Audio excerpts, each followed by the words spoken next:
Halo Squadra, nama-nama klub sepak bola di Indonesia terasa sangat monoton. Terutama sejak era bersatunya liga antara Perserikatan dan Galatama. Setelah matinya satu persatu klub anggota Galatama, banyak klub yang memiliki nama hampir sama. Kebanyakan diawali dengan singkatan dari Persatuan Sepak Bola Indonesia dan dilanjutkan nama kota. Seperti misalnya Persija Jakarta, yakni Persatuan Sepak Bola Indonesia Jakarta, atau PSIS, Persatuan Sepak Bola Indonesia Semarang. Cukup sedikit klub yang memakai nama-nama berbeda seperti Delta Sidoarjo ataupun Arema Malang. Hal ini disebabkan karena beberapa klub memang awalnya adalah anggota Perserikatan. Mungkin banyak yang belum tahu, di era Galatama, nama-nama klub liga lokal sempat bervariasi loh. Kebanyakan mereka mewakili entitas perusahaan atau klub yang awalnya anggota internal Perserikatan. Kita sempat punya klub seperti Pardiditex Medan yang mewakili perusahaan tekstil raksasa Pardiditex. Ada juga Krama Yuda Tiga Berlian yang tak lain dibiayai pemegang hak distribusi merek Mitsubishi. Ada juga nama unik yang datang dari sebuah klub tua yang sebelumnya juga jadi anggota internal Perserikatan saja, Asyabab. Pernah dengar? Sebuah klub sepak bola di Surabaya. Kemudian UMS 80 di Jakarta. Sedikit membahas sejarahnya, Asyabab merupakan transliterasi bahasa Arab yang artinya pemuda. Klub tersebut didirikan oleh komunitas peranakan Arab di Surabaya, sedangkan UMS di sini bukan Universitas Muhammadiyah Surakarta loh, tapi singkatan dari Union Max Strength. Mungkin sepak bola Indonesia bisa kita kaitkan dengan Belanda, karena sepak bola Indonesia sendiri bermula ketika era kolonial Belanda dan terus berkembang hingga sekarang. Termasuk penamaan klub-klub sepak bola Indonesia, yang tentu Belanda juga memiliki pengaruh di masa-masa itu. Ada yang bilang nama-nama mainstream klub sepak bola kita diwarisi oleh kolonialis kita. Akan tetapi nyatanya kalau kita kembali menengok ke para kontestan Liga Belanda, malah mereka tidak memakai nama-nama yang monoton. Bahkan di Belanda sendiri, kita sekarang bisa menemukan banyak klub dengan nama bervariasi. Meski ada yang simpel dan standar seperti FC Utrecht, ada juga yang nyeleneh seperti Go Ahead Eagles. Tapi memang nama-nama klub sepak bola Belanda bisa dibilang lebih keren dibandingkan punya kita.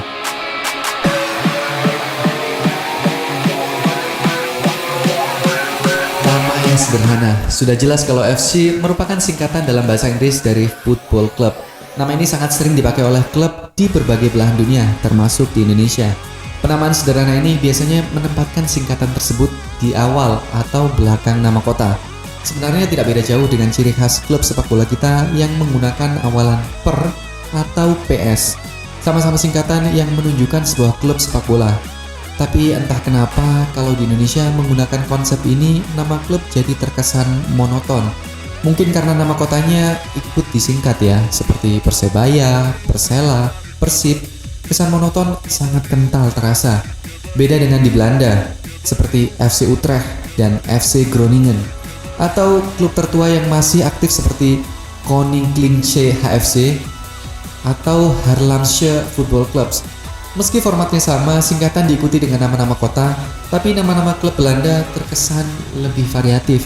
Selain FC, di Belanda juga menggunakan SV atau Sport Vereniging, seperti SV Limburgia yang sudah bubar pada 1998, atau PSV alias Philips Sport Vereniging yang bahkan masih eksis di Liga Eropa hingga saat ini.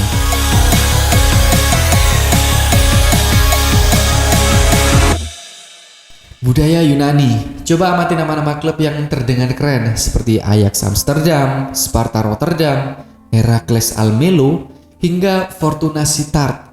Semua memiliki keterkaitan dengan mitologi Yunani. Penamaan ini berasal dari kalangan atas yang berpendidikan. Mereka memiliki akses untuk belajar tentang mitologi Yunani. Orang-orang tersebut mengadopsi nama-nama para figur untuk klub yang dibuatnya. Hal ini juga dianggap sebuah penamaan yang elit.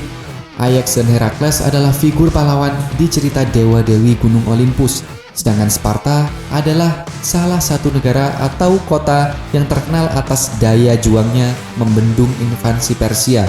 Kalau Fortuna sudah jelas, nama ini merupakan harapan agar klub bisa mendapatkan keberuntungan dari Dewi Fortuna. Tapi sayangnya penamaan tersebut sepertinya tidak seefektif itu. Faktanya mereka masih jadi klub mediocre.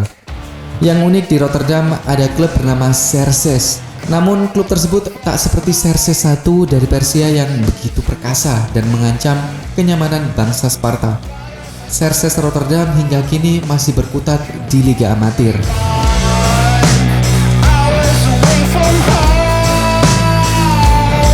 Kata-kata bijak, faktanya nama unik UMS punya kesamaan dengan negeri kincir angin. Di sana juga banyak klub yang pakai kata-kata puitis untuk memotivasi untuk sebagai nama mereka. Bahkan penyingkatan jadi solusi ketika kalimat tersebut terlalu panjang untuk sebuah nama. Contohnya seperti klub asal Rotterdam, SBV Excelsior. Kata Excelsior sendiri memiliki makna still higher. Kata tersebut merupakan semboyan dari negara bagian New York sekaligus kata favorit dari komikus ternama Stanley. Ada juga PEC Zwolle yang merupakan sebuah singkatan sekaligus arti dari Prince Hendrik and the Desperate Nimmer. Dalam bahasa Indonesia, kalimat ini diterjemahkan Pangeran Hendrik yang tak pernah putus asa. Selain itu, ada Ado Den Haag yang kepanjangannya adalah Alle door Ovenen. Jika diterjemahkan, kalimat tersebut memiliki arti semuanya melalui latihan. Yang mungkin akan buat kamu heran adalah NAC Breda. Tidak cuma di Indonesia, di Belanda juga banyak klub yang melakukan merger untuk bisa bertahan, seperti NOAD dan Advendo yang bersatu menjadi NAC Breda. NOAD sendiri merupakan singkatan dari Nooit Opgeven arti Doorzetten. Dalam bahasa Indonesia artinya pantang menyerah, selalu semangat. Sedangkan Advendo singkatan dari Aangenaam door Vermaak en Nuttig door Ontspanning. Kalau diterjemahkan artinya menyenangkan dengan hiburan dan berguna dengan relaksasi.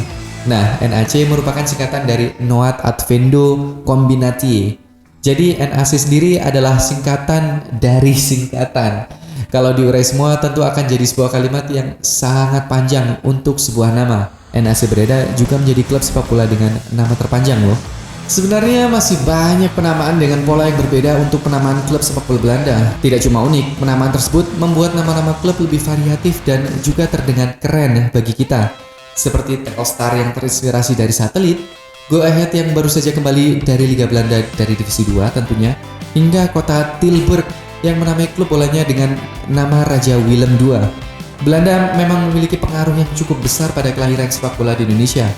Lahirnya kompetisi sepak bola Indonesia ya saat masa penjajahan negeri kincir angin.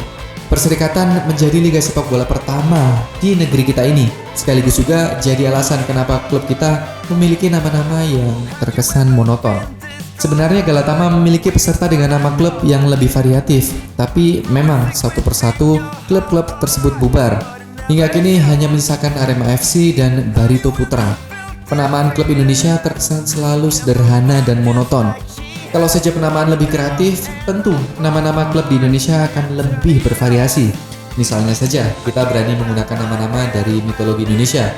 Tentu ada banyak nama-nama keren dari sejarah mitologi yang ada di Indonesia.